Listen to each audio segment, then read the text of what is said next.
saw your notice in the boiler room. You should know Mr. Chance won't be coming back. I got no business being in there myself, but you can take a valve from the wine cellar if you want to try to stop the steam pouring out. Be careful.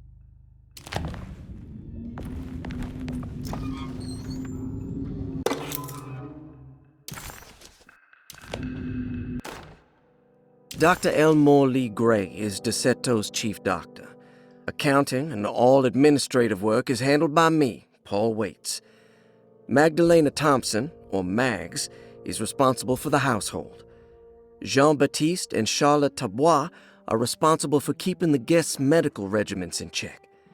Finally, Jack Chance is our gardener, who can occasionally be seen in the conservatory, but is for the most part busy outside. There are currently 6 guests at DeSeto. Malcolm McCarthy and Ruth Tallant reside on the first floor. Jeremy Hartwood, Elisabetta Perosi, Grace Saunders, and of course, Cassandra Beauregard live on the second floor.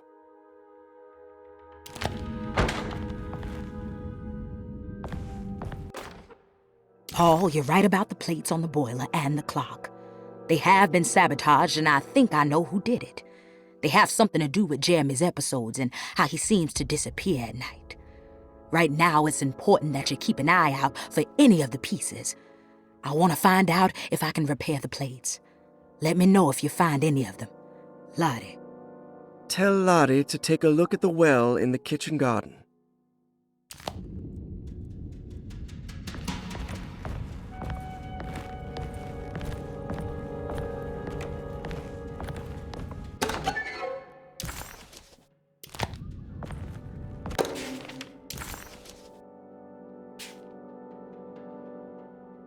Cassandra Beauregard, the beloved author.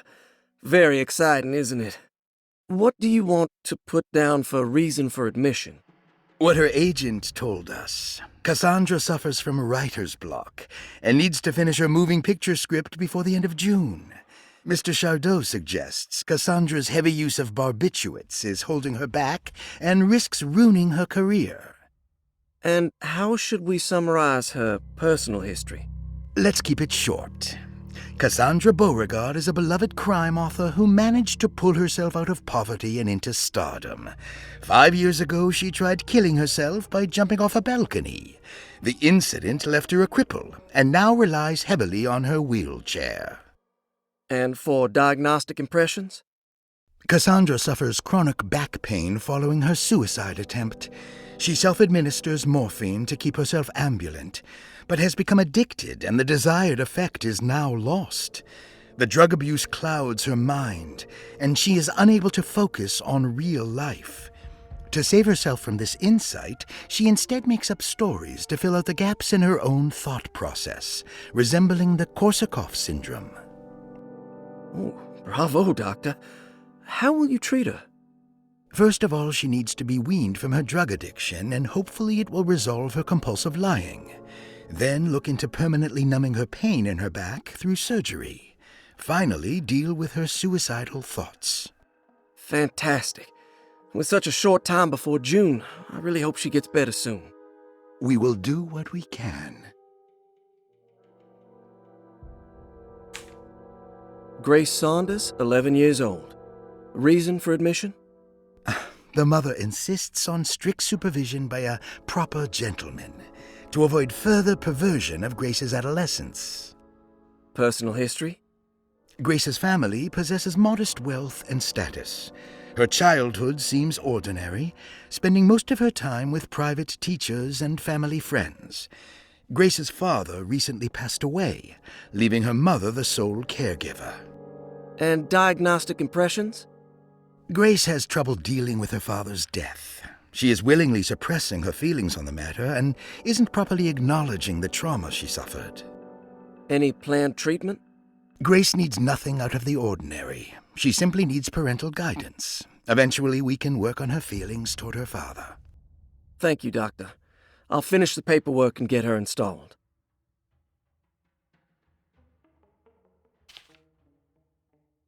Malcolm McCarthy, 54 years of age. Reason for admission? McCarthy admitted himself to Derceto, stating simply that he needs some damn rest. And personal history. McCarthy claims he used to work as a lawyer in Baton Rouge, but says he can't go into details because of some legal dispute. His background remains largely a mystery, except for the occasional clue that he drops in conversation. Huh. And diagnostic impressions. McCarthy is an anxious man and an alcoholic. He often tells half-truths due to some deep-seated inability to trust other people. And how will you treat that? McCarthy will take some time to open up. Spending time with Jack's dog or the child should be good for him. Their harmless nature will help build his sense of trust. Thank you, Doctor. Elisabetta Perosi, 33 years old? What should I put down as reason for admission? Well, Perosi broke into Derceto and was found wandering the grand parlor. She was confused and suffered partial amnesia. She insisted she belonged here and offered to pay for her stay. Right. What do you make of her story? Perosi claims to have been a member of the Astarte artist colony some 20 years ago, a claim that seems contrafactual due to her young age. She looks to be and even thinks she is 33 years of age. That would make her a child at the time. It seems fair to say that Perosi's story is untrue, deliberately so or not. Diagnostic impressions? Do you have anything?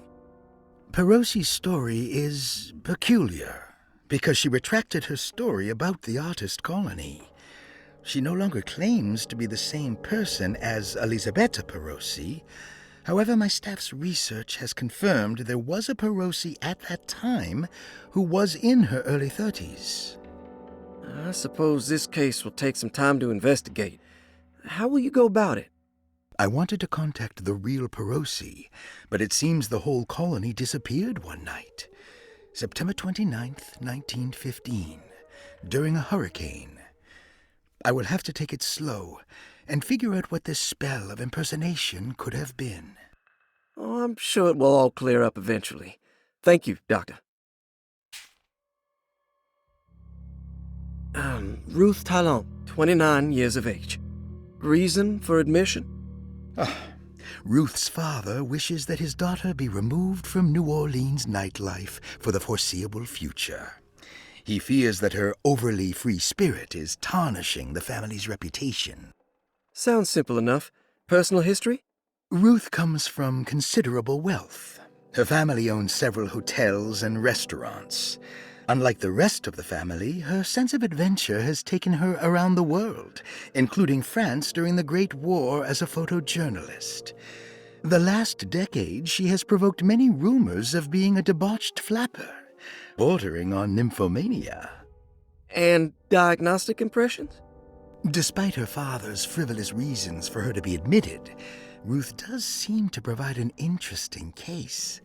She is refreshingly open and doesn't shy away from talking about her life during the war or her continuous celebration after returning to the States. She is admittedly a sexual deviant and feels no remorse. And her treatment plan? Simply staying at Derceto should do wonders for Ruth. If not, at least for her family's reputation. Ruth doesn't need to change, but with therapy I might be able to share with her some sympathy towards her family. I doubt she will settle down and become as dull as the rest of them, but at least she might try to be more discreet in the future. Looks like all the patients are accounted for, except for Jeremy. There's no way I can get into this thing. Better leave it alone.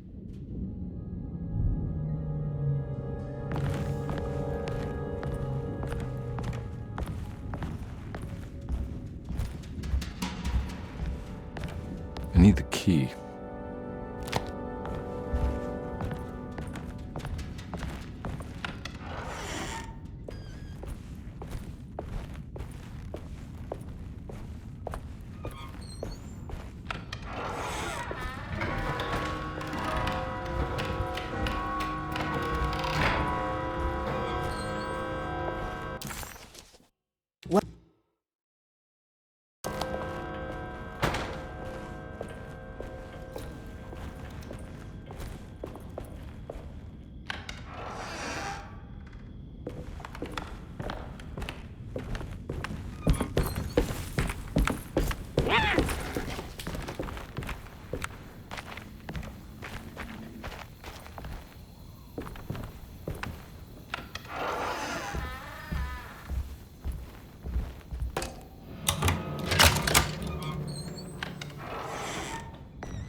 Lost Plantations of Louisiana, Thierry Briclot, 1917. Derceto was a small plantation on the eastern shore of Lake Pontchartrain. The land was considered difficult for industry and was sold for only $30 to Elijah Pickford in 1818. Pickford employed hundreds of workers from nearby New Orleans to clear the woods and build a small plantation mansion facing the lake with a striking Greek Revival temple facade. Derceto kept a modest production of Barrique tobacco and indigo that persisted up till the Civil War. During the antebellum era, Derceto was the source of many rumors concerning voodoo and witchcraft. People who traveled the lake reported seeing people dance at night in front of bonfires, bleating and wailing. On June 17, 1862, Captain J.W. Norton of the Union Army recounts leading a raiding party from ships anchored in Lake Pontchartrain in order to seize control of Derceto and free the slaves working there.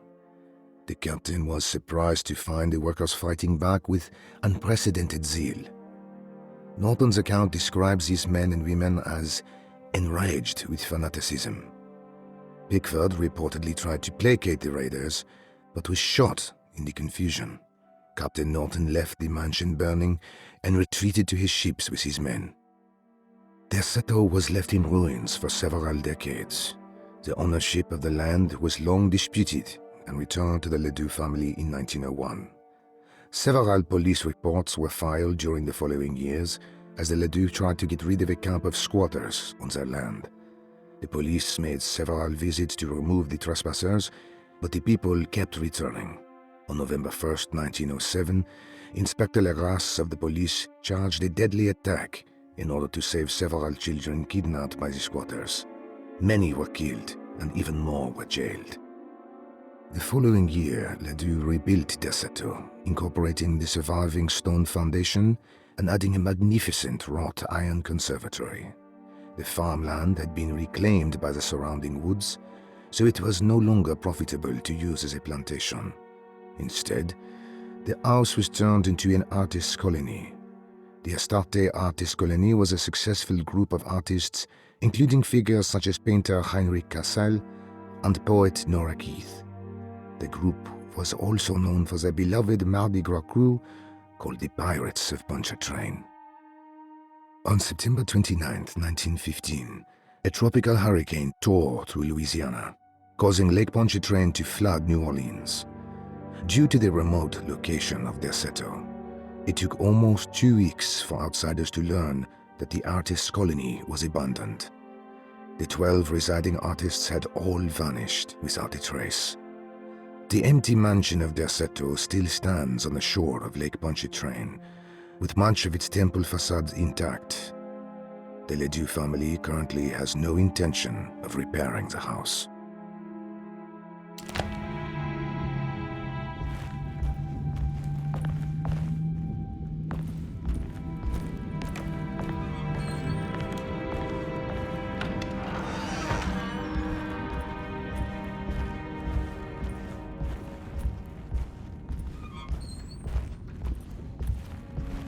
It's wedged shut.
What happened?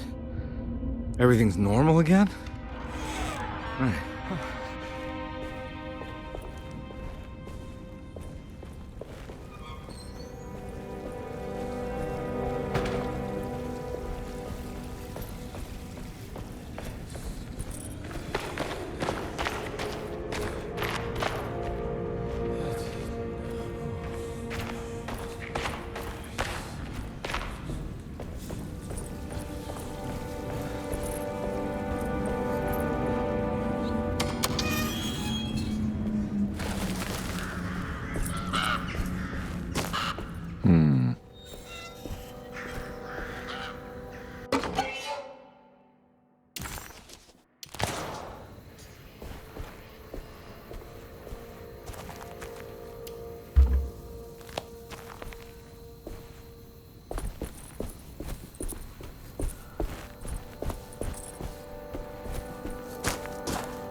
Got it.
I need the key.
Stained.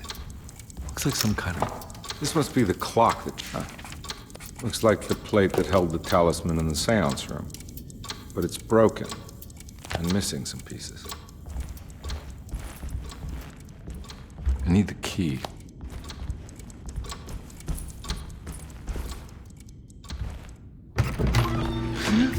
Yeah, sorry, Detective. Didn't mean to obstruct justice or anything. That's fine.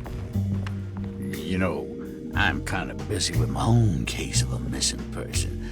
I was wondering if you've seen Grace, a girl about yay high. I can't say that I have. Why are you asking? Well, I'm looking for her. Is she in trouble? No. She's just hiding somewhere. We can't have a rascal like that running around unchecked at a time like this, you understand? Well, I haven't seen her. Well, let me know if you find her. I'll be around. I'll keep an eye out for your man, Jeremy. You scratch my back, Detective, and I'll scratch yours.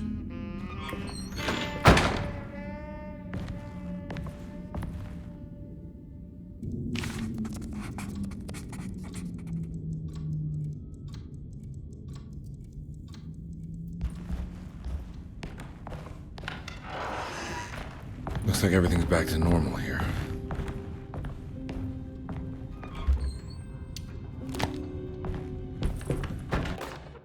Emily's here.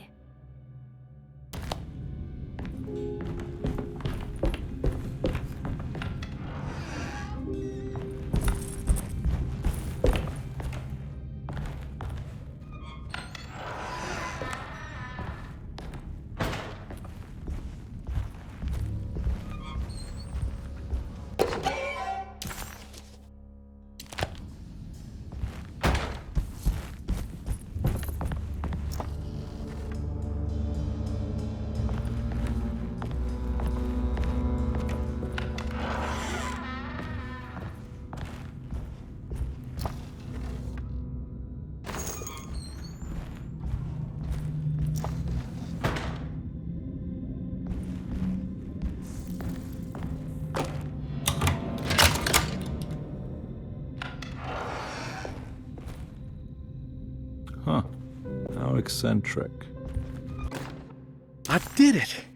I crossed the thresholds to my intended destination without a focusing device. My talisman now knows these roads, and I have no need for the plates. I can find my way to Lafayette as easy as I find my own room. I visited the grave of my father and seen the oven waiting for me. Thank you for opening these doors. I now must summon my courage and go back to that hateful mound outside the oil rig. I hope you'll be feeling better when I return. Jeremy. What are these symbols? Looks like alchemy, or star constellations.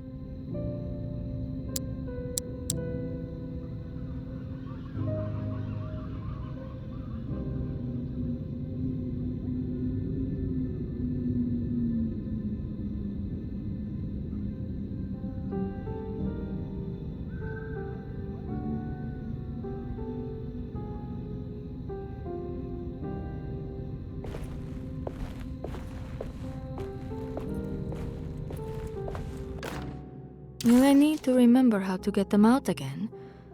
They are locked up for good reason. I am sure she is still able to whisper the answer in the ears of the wrong people. But not for long. I will see her burned soon enough. That black goat will be sacrificed to put an end to it all.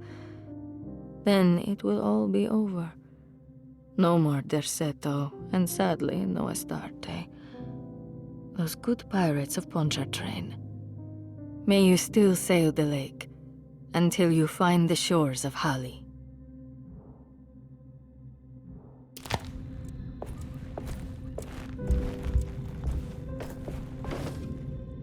These paintings got some grim-looking rot on them.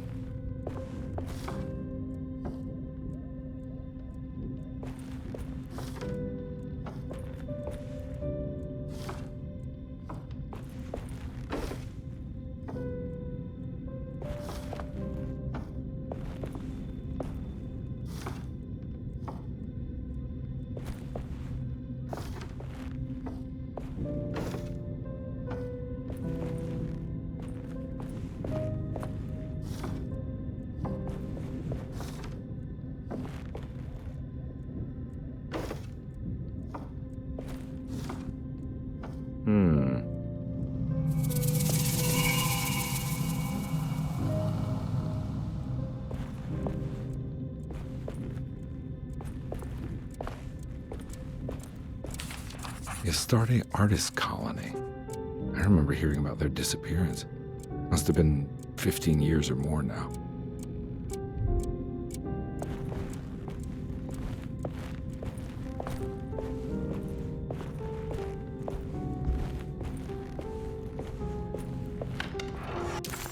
The simple astrology cipher was a favorite among the artists who lived in the house.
Got it.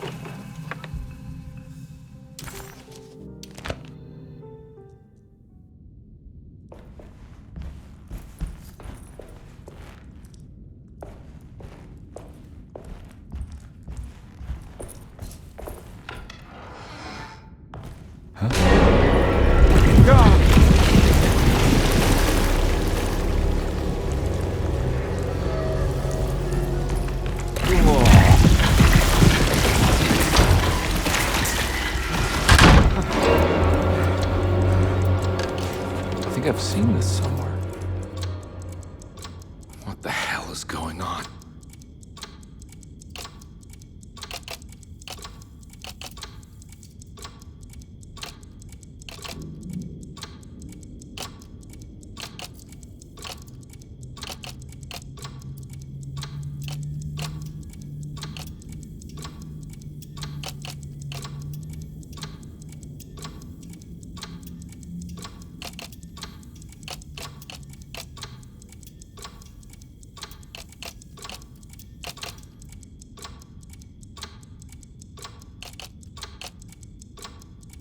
There was something in the commonplace book about this.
I think the clock broke. Or maybe it just...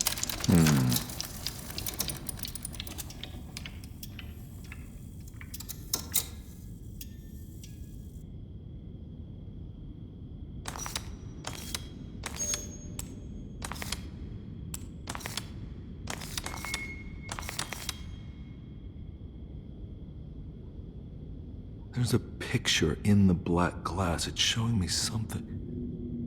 It's the hallway outside Jeremy's room.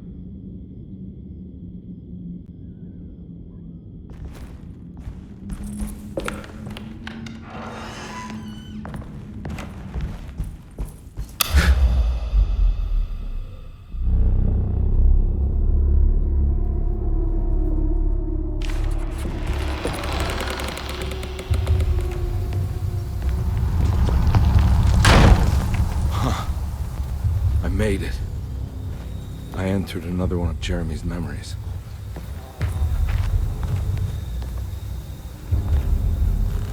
Ugh.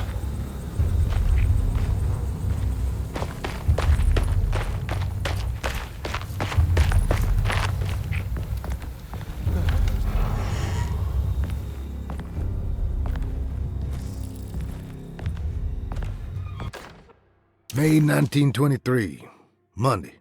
All okay, ready for delivery. Maintenance. Oil pump must be serviced. Any tampering causes large spills unless properly forestalled. Tuesday. Shipment delayed but delivered. Maintenance. Service bridge close to broken. Wednesday. Prospectors reluctantly agreed to show the burial mound to Mr. Hotwood, a painter, who read about our finds in the papers. He means to return tomorrow and try to find a way inside. Thursday. Mr. Hotwood's efforts delayed. The workers seemed nervous about his presence. Hotwood promised not to return to the compound. Instead, he has taken up an offer by L'Officier, the riverboat captain, who means to pilot him to the site tomorrow morning. Hopefully that's the end, and work can resume. Maintenance. Bridge from the oil tower to the bayou has collapsed. Sabotage suspected. This is the devil that guides us now. Huh.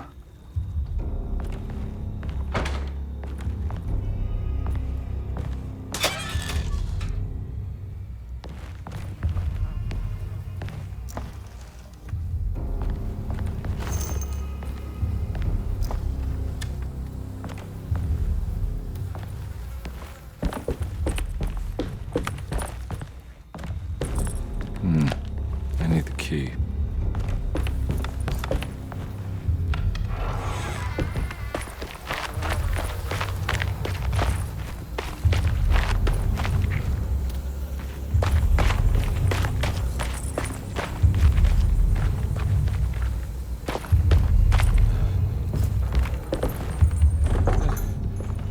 Locked.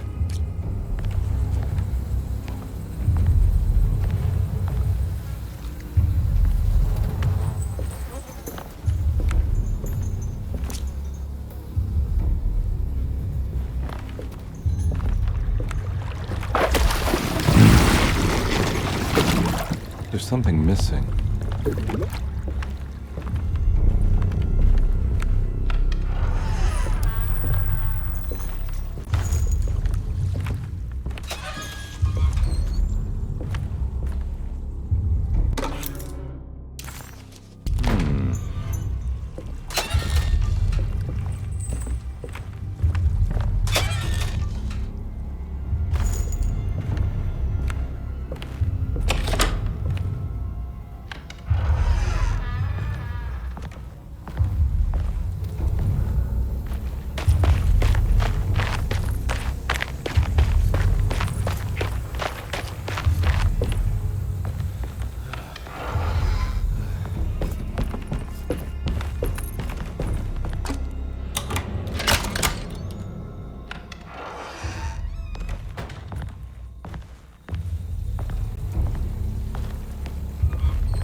Got it.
pretty weak.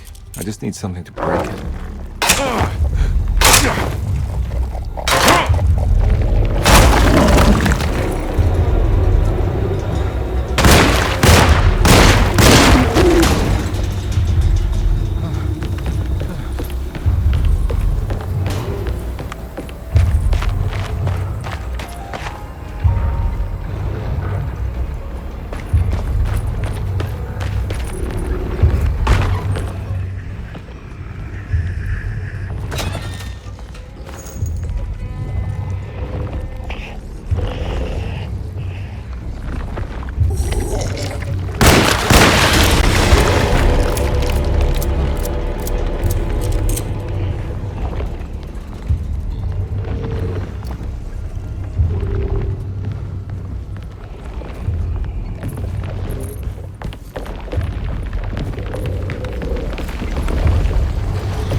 get to the other side.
All right.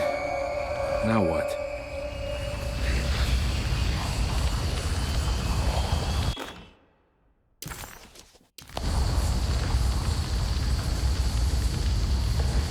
Come on, Carnby. Wouldn't you rather fall to your death than go up in flames?